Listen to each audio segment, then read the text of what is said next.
얘들아 안녕. 매일 성장하는 한국사 5번째 디딤 영상입니다. 자, 오늘은 여러분들 첫 번째 대단원의 두 번째 주제 고대사회의 종교와 사상에서 역시나 두 번째 학습 주제 불교와 도교, 풍수지리설을 수용하다에 대해서 배워보도록 하겠습니다. 자, 먼저 여러분들 고구려 백제 신라 이 삼국의 불교 수용과 관련해서 한번 알아볼게요. 자, 불교 같은 경우에는 필수 학습 요소이기 때문에 여러분들이 반드시 아셔야 됩니다. 자, 먼저 불교, 수용은 받아들인다는 뜻입니다. 자, 언제 어떻게 받아들였느냐. 자, 삼국은요, 당시 왕실을 주도로 해서, 즉, 왕의 가족들, 왕의 집안이 중심이 돼서 4에서 6세기에 불교를 받아들이게 됩니다. 자, 밑에 잠깐만 보시면요. 고구려 같은 경우에는 이제 중국을 통해서 받아들이게 되고요. 백제 같은 경우에도 중국을 통해서 받아들이고요. 그리고 이 신라 같은 경우에는 이제 고구려를 통해서 불교를 받아들이게 되는데요. 고구려는 소수리망 때, 백제는 침류왕 때, 신라는 버풍왕 때 이 받아들인 불교를 국가의 공식적인 종교로서 이제 인정하게 됩니다. 그걸 여러분들 불교를 공식적으로 인정했다라고 해요. 자, 공인이라고 합니다. 불교를 받아들이고 그걸 이제 국가의 종교로서 공식 인정한 거. 이 각각의 왕들은 좀 알고 계셔야 돼요. 소수리망, 침류왕, 버풍왕. 퀴즈에도 나와요. 자, 이런 불교 어떻게 활용을 했느냐? 자, 사람들의 마음을 통합하기에 가장 좋은 거 선생님이 종교라고 했죠. 같은 교회 다니는 사람끼리 친하고 같은 절 다니는 사람 친하듯이 국가적인 통합을 위해서 사람들의 마음을 하나로 모으기 위해서 그리고 왕이 곧 부처다 이런 식으로 당시에 또 홍보를 했거든요. 왕은 부처와 같은 존재다. 왕이 곧 부처다. 이거 얘들아 왕이 즉 부처다. 불이라고 하거든. 왕죽불 사상이라고 하는데 이러한 사상을 바탕으로 해가지고 부처와 같은 왕, 말 잘 들어야 돼. 이렇게 왕을 중심으로 한 위계질서, 서열을 합리화시키기 위해서 이런 불교를 활용하기도 합니다. 왕이고 부처와 같은 존재인데 우리같이 불교를 공식 인정한 국가에서 너네 신하들, 너네 백성들 왕말 잘 들어야지. 이런 식으로 활용이 됐다는 소리야. 자, 여러분들 그 영광에 전라남도 영광입니다. 나주랑 가까운 그 굴비가 유명한 법성포 아시죠? 자, 거기 가면은 이제 백제 불교가 최초로 들어왔다고 하는 곳이 있습니다. 그래서 이 절에는요, 이 불교를 가져온 이 마라난타라고 하는 승려의 이름을 따서 마라난타사라고 하는 절도 있어. 이거 작년에 선생님이 갔다 와가지고 사진 찍었어. 귀엽지? 아니야? 미안해. 자, 그리고 여러분들 이 신라 같은 경우에는 가장 늦게 불교를 공인을 하게 되는데 당시에 이제 신라 귀족들은 기존에 믿고 있던 종교가 있기 때문에 불교를 이제 받아들이지 않죠. 그래서 이차돈이라고 하는 승려가 당시에 버풍왕에게 찾아가서 저의 목을 베십시오. 그러면은 부처님이 있다는 것을 알게 될 것입니다. 라고 했는데 실제로 이 이차돈이라고 하는 승려의 목을 뱉더니 목에서 하얀 피가 막 나오고 솟구치고 꽃비가 내리고 해가지고 당시의 귀족들이 아 정말로 부처님이 있나 보다 라고 생각했다. 뭐 이런 얘기도 있죠. 이러한 이차돈이 목이 베이고 흰피가 솟구치고 하는 거 그걸 새긴 비석도 지금 남아 있어요. 이차돈이 순교한 이차돈 순교비 뭐 이런 것들도 남아 있습니다. 자, 이러한 고구려 백제 신라 이 삼국의 불교는요, 여러분들 특징이 있습니다. 요거 아셔야 돼요. 요것도 퀴즈에 나와요. 바로 호국불교라고 하는 성격을 지녔다는 건데요. 자, 호가 뭐냐면 보호하다, 국은 국가, 즉 불교가 사람들의 마음을 통합하는 것뿐만 아니라 국가를 보호하기 위한 성격을 보이고 있다. 호국불교의 성격을 보이고 있다라는 게 삼국의 불교의 특징입니다. 자, 그래서 여러분들 삼국은요 굉장히 커다란 절도 짓고요, 굉장히 커다란 뭐 탑도 짓고요 하게 되는데요. 이런 절이나 탑을 지은 거 전부 다 우리 국가 잘 되게 해주세요. 우리 국가를 다른 민족의 침략으로부터 잘 보호할 수 있게 부처님 도와주세요. 이런 식으로 국가를 보호하기 위한 목적에서 이런 불교가 많이 이제 활용이 됩니다. 그래서 여러분들 백제에는 미륵사라고 하는 절이 있었고요. 자, 그리고 신라는 황룡사 그리고 분황사 이런 대규모 사찰을 건립을 해가지고 국가를 지키기 위해서 부처님의 힘으로 국가를 지키기 위한 그런 용도로 활용을 했고요. 그리고 이거는 이제 상상한 복원도인데 신라에 그 황룡사라고 하는 대규모 사찰이 있었다고 했잖아. 거기에서 이제 구층목탑이라고 하는 게 있었어. 신라 황룡사에 있는 9개의 층으로 이루어진 나무로 만든 탑이거든요. 자, 이런 게 건립이 됩니다. 요거랑 관련된 얘기 한번 볼게요. 자, 신인이라고 하면 신이야, 신. 신이 자장이라고 하는, 자장은 여러분 짜장면이 아닙니다. 승려야, 승려. 자장에게 말하기를, 이 승려에게 말하길, 황룡사의 호법용은, 황룡사라고 하는 절을 지키는 호법용, 호법용은 황룡사에서 불교를 지키는 용이란 뜻이야. 황룡사의 호법용은 나의 맏아들이요. 즉 신이 황룡사에 있는 용은 내 맏아들이야, 첫째 아들이야. 범왕의 명을 받고 그 절을 보호하고 있소이다. 그 신라 왕의 명을 받고 그 황룡사를 보호하고 있는 용이야. 고국에 돌아가, 당시에 자장이 이제 중국에 있었거든. 자장 승려야, 너 고국에 돌아가서 절 안에 구층탑을 세워라. 그러면 이웃 나라들이 항복할 것이다. 라고 하니까 자장이 신라로 돌아가서 탑을 세울 것을 당시 왕이었던 선덕여왕에게 아뢰었다. 그래서 당시에 신라에는요, 이런 황룡사에 세운 구층 목탑이 있었다고 합니다. 자장이 이제 신한테 계시를 받아가지고 국가를 보호하기 위해서, 이웃 나라로부터 항복을 받기 위해서 세운 그런 탑이라는 거죠. 이것도 호국불교의 성격이 굉장히 잘 나타나 있다라는 거. 자, 그리고 화랑도 같은 경우에는 지켜야 될 5가지 규칙이 있었어. 그거를 원강이라고 하는 스님이 만들었습니다. 원강이라고 하는 스님이 만든 세소고개라고 하는 게 있어요. 이거 화랑도에서 지켜야 될 규칙인데, 뭐 내용을 보시면 살생유택, 이거 들어보셨죠? 살인을 할 때는 이걸 해도 되는 건지 안 해도 되는 건지 그걸 선택을 해서 해라. 자, 그리고 임전무퇴, 전쟁에 임해선, 전투에 임해서는 무퇴, 퇴장하지 말라. 그러니까 물러서지 말라. 교우이신, 친구는 뭐 믿음으로 사겨라. 사친이요 같은 경우에는 뭐 부모님을 효로 섬겨라. 사군이충, 임금님을 섬길 땐 뭐 충성으로 섬겨라. 뭐 이런 식으로 화랑도에서 지켜야 되는 규칙이 있는데, 요거 전부 다 약간 불교적인 성격보다는 뭔가 국가를 지키고 뭔가 누군가에게 충성하고 이런 내용이 나와 있잖아. 이런 것들에서 요거를 만든 스님조차도 이렇게 국가를 보호하기 위한 이런 목적에서 만든 거 보면 삼국의 불교는 확실히 호국불교, 국가를 보호하기 위한 성격을 가지고 있었다라고 파악할 수 있다는 거죠. 자, 이제 신라가 삼국을 통일한 이후에 불교 한번 볼게요. 통일 이후 신라의 불교 대중화. 대중화는 일반 사람들에게까지, 대중들에게까지 불교가 퍼졌다라고 여러분들이 생각하시면 됩니다. 자, 통일 이후 신라 불교의 특징은 뭐냐면, 당시에 이제 중국 같은 경우에는 이제 굉장히 많은 승려들이 활동을 하고 있었고, 이 불교에 대한 사상적인 이해도 굉장히 높았단 말이에요. 그래서 당시 통일신라 승려들이 당나라에 유학을 많이 갑니다. 그래서 당에서 유학한 승려들이 활동을 통일신라에서 하면서 이 불교에 대한 학문적인 이해가 굉장히 심화됐다. 무작정 믿는 게 아니라 이 불교는 대체 어떠한 종교인가, 이런 것들을 심도 있게 파악하는 그런 것들이 보이기 시작했다. 이렇게 이해하세요. 자, 그리고 이러한 불교를 왕실이나 귀족만 믿는 게 아니라 일반 대중들도 믿게끔 전파시키려고 하는 노력이 굉장히 활발했다라는 거 알 수가 있습니다. 구체적인 예시는 한번 다음부터 볼게요. 다음 파트부터. 자, 한번 보도록 하겠습니다. 자, 이런 통일신라에서 승려들 어떻게 활동을 하였는가, 바로 원효 보도록 하겠습니다. 원효, 얘들아 이것도 퀴즈에 나올 거야. 반드시 아셔야 돼요. 자, 원효, 여러분들 너무 잘 아시죠?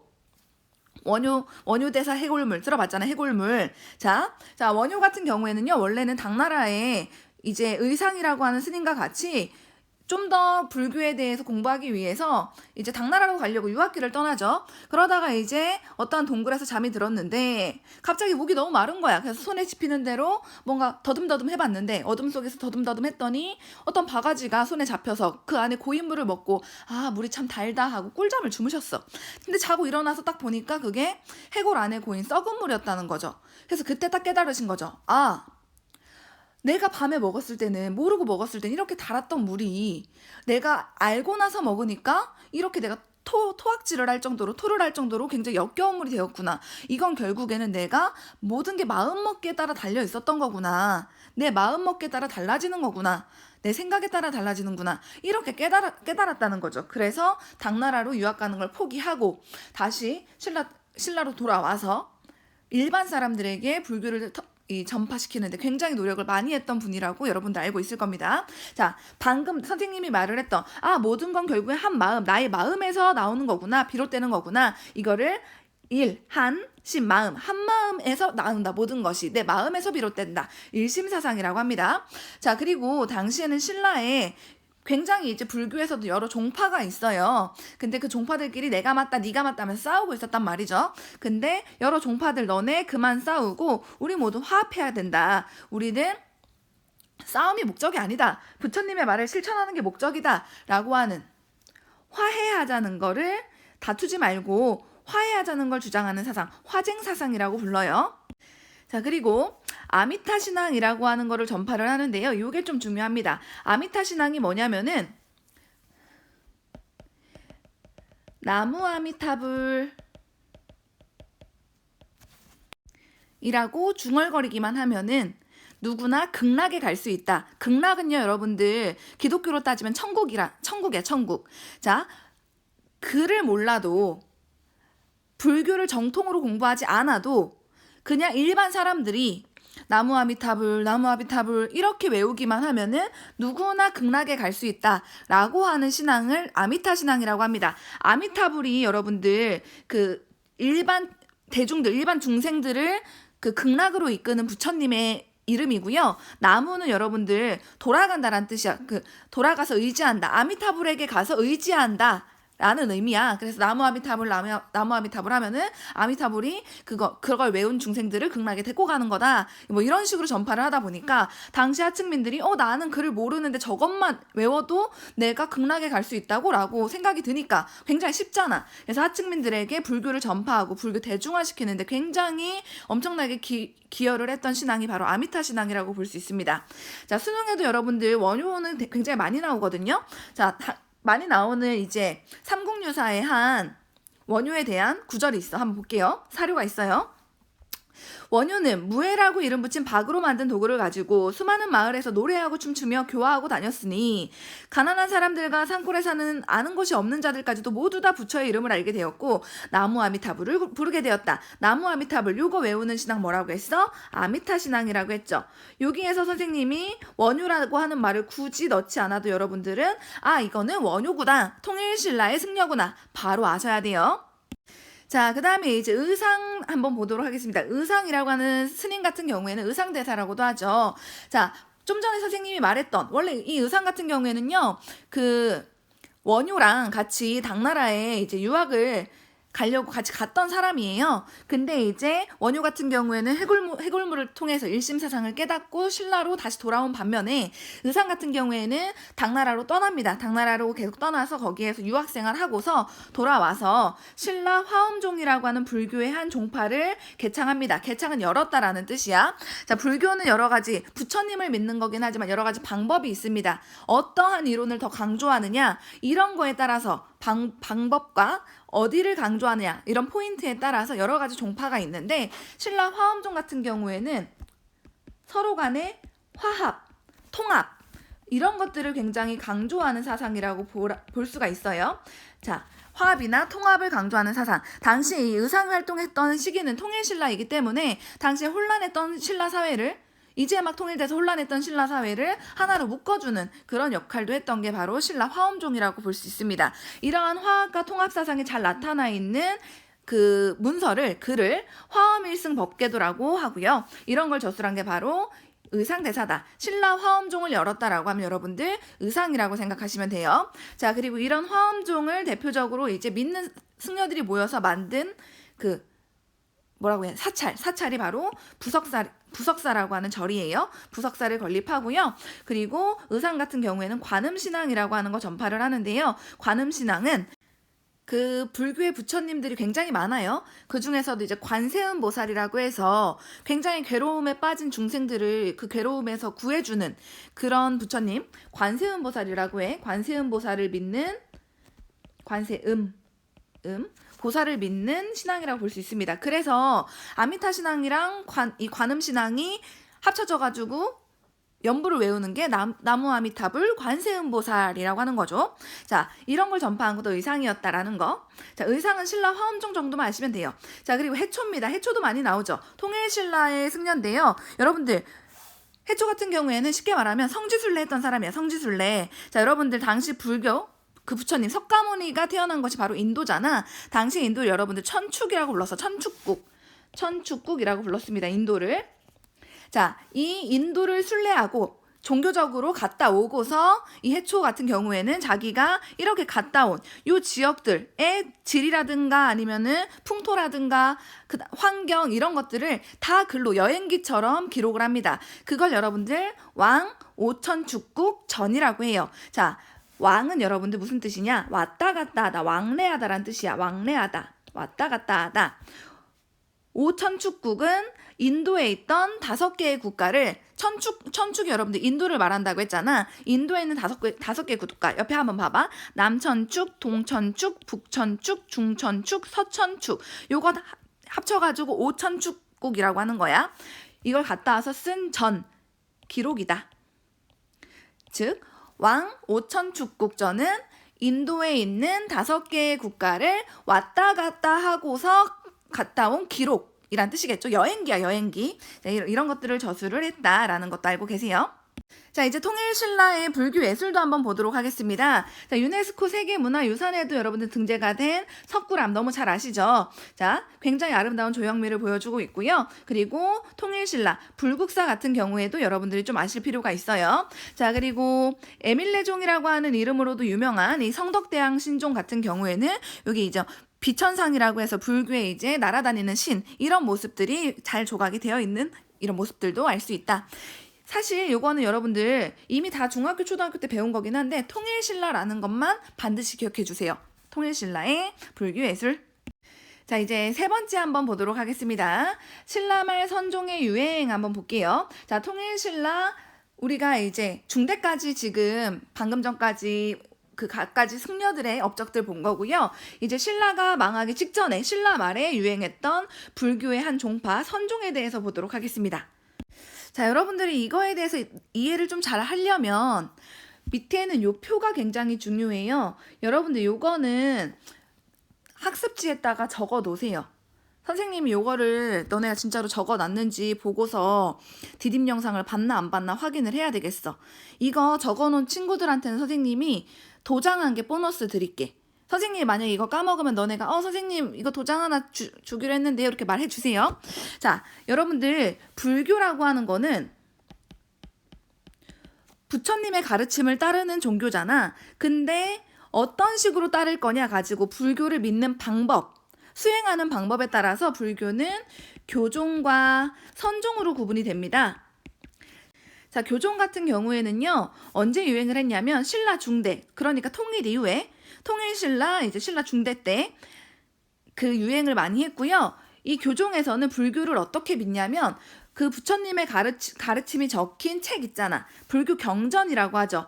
불교 경전이랑 교리, 그 종교에서 반드시 따라야 하는 원리들, 이론들, 이런 것들을 굉장히 중시를 합니다. 그러다 보니까 불교 경전은 얘들아 책이야. 책의 내용을 계속 보면서 중얼중얼 보면서 이게 부처님이 이런 걸 뜻하는 거였을까? 계속 얘들아 열공하는 거야, 이거는. 그러다 보니까 이 교종을 주로 믿었던 세력 같은 경우에는 주로 진골귀족들이었어. 왜냐하면 일반 사람들 같은 경우에는 교종으로 불교를 믿고 싶어도 믿을 수가 없어. 왜냐? 책을 못 읽는데? 당시에 모든 사람들이 글자를 읽을 수 있었던 게 전혀 아니잖아. 어려운 한자인데. 그러다 보니까 이거는 주로 귀족들이 믿었어요. 그래가지고 이 당시의 대표적인 이 교종 승려가 우리 방금도 배운 원효나 의상이거든. 얘네는 교종 이러한 방법을 따라가지고 불교를 공부했던 사람들이야. 근데 그거 플러스 해가지고 일반 사람들한테도 불교를 전파시키기 위해서 아미타 신앙이나 관음 신앙 같은 요런 것들을 따로 한 것뿐이지 얘네의 실상은 요거라고. 교종승려라고. 책 읽는 거, 거기에는 의미 파악하는 거 굉장히 중요시 여기는 사람들이야. 근데 이렇게 신라 말에는 이런 교종으로 책을 읽어가지고 부처님의 가르침을 따르는 게 대체 뭐가 이득이 있냐. 그리고 당시 점점 신라 말에 가면 갈수록 진골귀족들 지들끼리 티지게 싸우고 있고 왕위쟁탈전하고 있고 자꾸만 백성들한테 세금 많이 걷어가지고 백성들 힘들게 하고 있는데 교종이라고 하는 이 불교의 종파가 백성들에게 도움이 되는 게 뭐가 있냐. 이런 식으로 비판을 굉장히 많이 받습니다. 자, 교종의 한계 한번 볼게. 교종이 자꾸만 세속화, 즉 속세와 세상과 자꾸만 종교는 여러분들 세상과 떨어져서 정말로 일반 사람들을 구제하기 위한 게 종교인데 자꾸만 정치적으로 이용당하거나 세상과 손을 잡고 그리고 계속 보수적으로 변하고 고인물이 되고 그래서 당시 혼란했던 사회 혼란을 이제 해결을 하지 못하고 자기 역할을 하지 못하니까 교종은 좀 이제 아닌 것 같은데 라고 하는 그런 비판이라고 하죠. 비판이 이제 등장을 하기 시작을 한 거죠. 그래서 이거에 이제 반발하면서 등장했던 게 바로 이 교종과는 다른 선종이라고 하는 종파입니다. 이 선종 같은 경우에는 신라 하대, 신라 말에 이제 유행을 했고요. 무슨 책을 읽어가지고 부처님의 가르침을 아냐. 가만히 이렇게 앉아가지고 수행을 하다 보면 내 마음을 닦다 보면 이게 부처님의 가르침이었구나. 맞아, 나는 이런 식으로 해야 돼. 부처님의 가르침을 따르려면 이거야. 이런 식으로 스스로 깨달아야 된다. 그거를 참선하고 수행한다라고 해. 참선 수행이라고 해. 자, 요거를 중시하는 거 전혀 완전 다르죠. 이거는 머리를 써야 된다면 이거는 몸을 써야 된다라고 여러분들이 이제 생각하시면 돼. 자, 이걸 주로 지지했던 거는 이 통일신라 말기에 등장했던 호족 세력들이었어.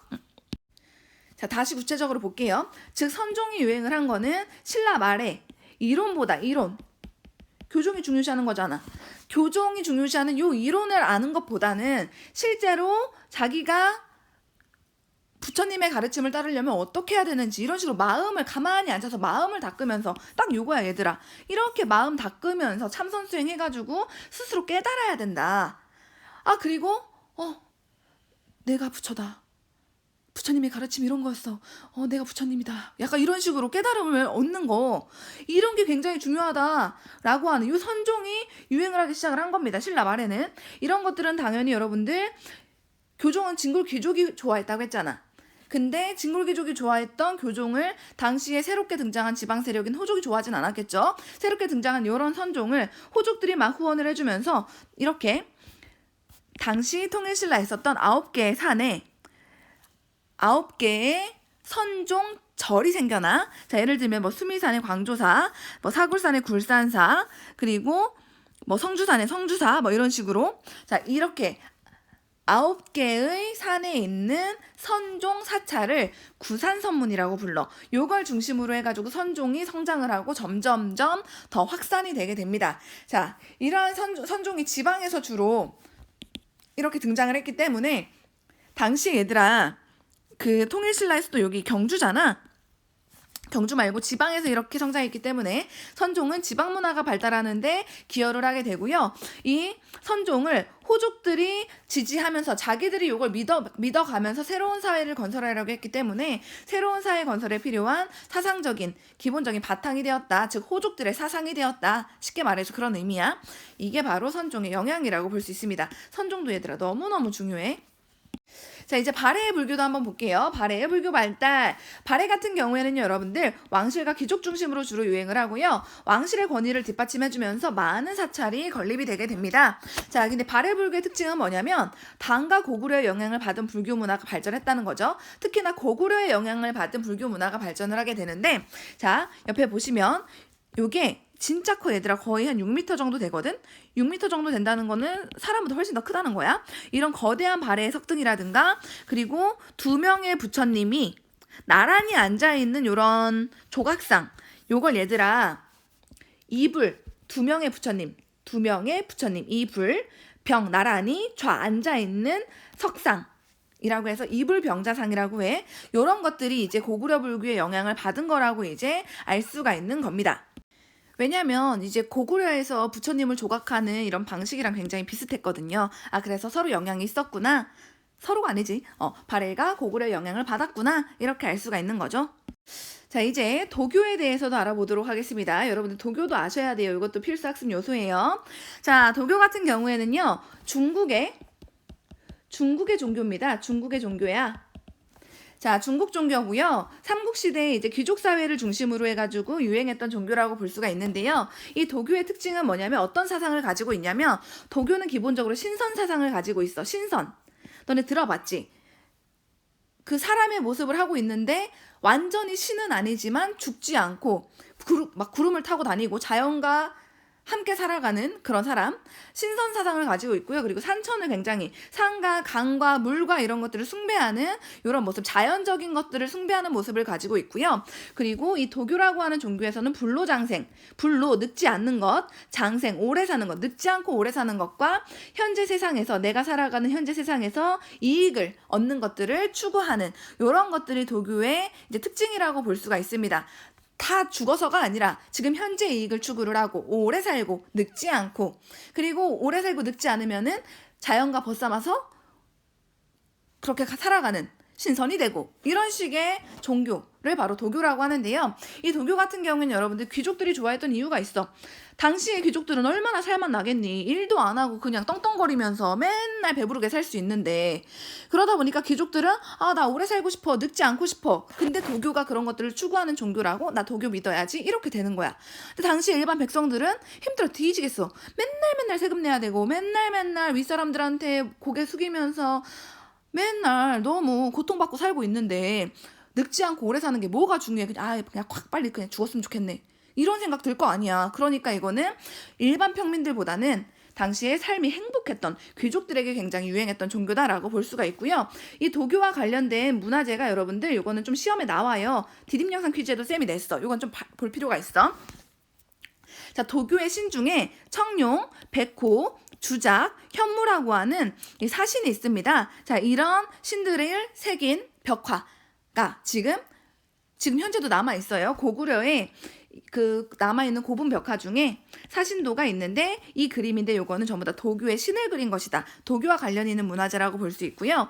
그리고 백제에 출토된 이런 벽돌이 있어. 근데 보면은 여기에 신선으로 추정되는 인물들도 있고요. 그리고 이렇게 산과 자연의 모습들이 보인다는 거죠. 당시에 산천을 숭배했던 모습, 이거 백제 산수문이 벽돌이라고 합니다. 이런 거에서도 도교의 모습을 파악할 수가 있고요.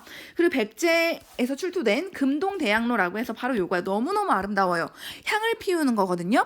자, 여기 안에다가 이 뚜껑을 열어서 안에다가 향을 피우면 여기에서 이렇게 연기가 나는 거야. 너무너무 아름다운 이 백제 금동대양로에서도 여기 위에 주작의 모습, 신의 그 도교의 신이라고 했죠. 주작의 모습, 봉황이야. 이런 모습 나와 있고요. 그리고 이런 산천의 모습들, 이런 것들 나와 있는, 당시에 이제 도교와 관련이 있구나라고 하는 거 알 수가 있는 겁니다. 자, 이제 마지막이에요. 풍수지리설 한번 보도록 하겠습니다. 자, 풍수지리설도 필수 학습 요소예요. 알아야 됩니다. 자, 풍수지리설 같은 경우에는요, 산이나 하천, 땅이 이루는 형세가 산과 하천, 땅이 이루는 모습들이 인간 생활에 영향을 미친다고 하는 이론입니다. 즉 여러분들 어느 땅은 명당이야, 이런 말 들어봤죠? 굉장히 그 땅은 좋아서 대대손손 잘난 인물들이 나온대. 뭐 이런 거 전부 다 풍수지리설과 관련된 거라고 볼 수 있습니다. 이 풍수지리설은요, 여러분들 신라 말에 유행을 하는데요. 신라 말에 여러분들 아까도 유행했던 사상 있었잖아. 선종, 기억나? 호족들이 좋아했던 선종. 또 하나 여러분들이 호족들이 좋아하고 유행했던 사상이 바로 풍수지리설이에요. 자, 풍수지리설은 도성 같은 이분입니다. 이런 선종승려거든. 선종승려들이 중국에서 받아들여서 체계적으로 풍수지리설을 수용하고 확산을 시키는데요. 이 풍수지리설 같은 경우에는 당시에 호족들이 너무너무 좋아했어. 왜냐면 당시에는 왕이 살고 있는 수도인 금성만 굉장히 좋은 땅이라고 생각을 했거든. 근데 좋은 땅의 기준이 뭐냐면 보통은 여러분들 배산임수라고 들어봤어? 배산임수. 배. 등지고 있다라는 거야. 산을 등지고 있고, 이렇게 산을 등지고 있고, 임수, 앞에는 강이 흐른다는 뜻이야. 앞에 물이 흐르는 거. 그 사이에 있는 게 명당이다 라고 하거든. 근데 이런 땅이 사실 경주에만 있는 게 아니라 지방 곳곳에도 이런 땅은 다 있다라는 거죠. 그러니까 이러한 풍수지리설 이론이 막 퍼지기 시작을 하니까 호족들이 나는 왕이 살고 있는 수도 경주만 좋은 땅인 줄 알았는데 내가 사는 지방에도 이런 땅 있는데? 내가 사는 것도 굉장히 중요한 땅일 수 있겠구나. 내가 사는 것도 중요하구나. 나도 이런 땅에서 기운 받아서 훌륭한 인물이 될 수 있겠다. 나도 그럼 국가 세울래. 후배째 세우고. 나도 국가 세울래. 후곡으로 세우고. 이렇게 되는 거거든. 즉 이런 풍수지리설은 각 지방의 지리적인 중요성을 일깨워줬다는 거죠. 이 땅도 좋은 땅이다. 지방도 좋은 땅이 많다. 라고 하는 걸 일깨워줘서 당시의 수도인 금성 중심의 통치 질서, 그런 국토관념, 금성을 중심으로 돌아가던 통치 질서와 금성을 중심으로 생각했던 땅에 대한 생각, 국토관념이야. 땅에 대한 생각을 바꾸는 데 영향을 끼쳤다라는 거죠. 그래서 호족들이 이 풍수지리설 기반으로 해가지고 성장을 했다라는 겁니다. 이런 호족들의 성장의 사상적 기반으로 활용되었던 게 바로 풍수지리설이다. 다시 한번 강조할 거야. 신라 말에 유행했던 사상 두 가지 있다라고 했어. 하나는 선종, 하나는 풍수지리설. 이거 둘 다 누가 좋아했다고? 둘 다 호족들이 좋아했다고. 다 진골귀족 그리고 왕이 있는 중앙과 반대되는 그런 이론들이라고 좀 볼 수가 있다고 여러분들이 파악을 해놔야 돼요. 신라 말에는. 자, 이 풍수지리설도 여러분들 아셔야 됩니다. 퀴즈 나와. 자, 오늘 고생 많았어요. 안녕.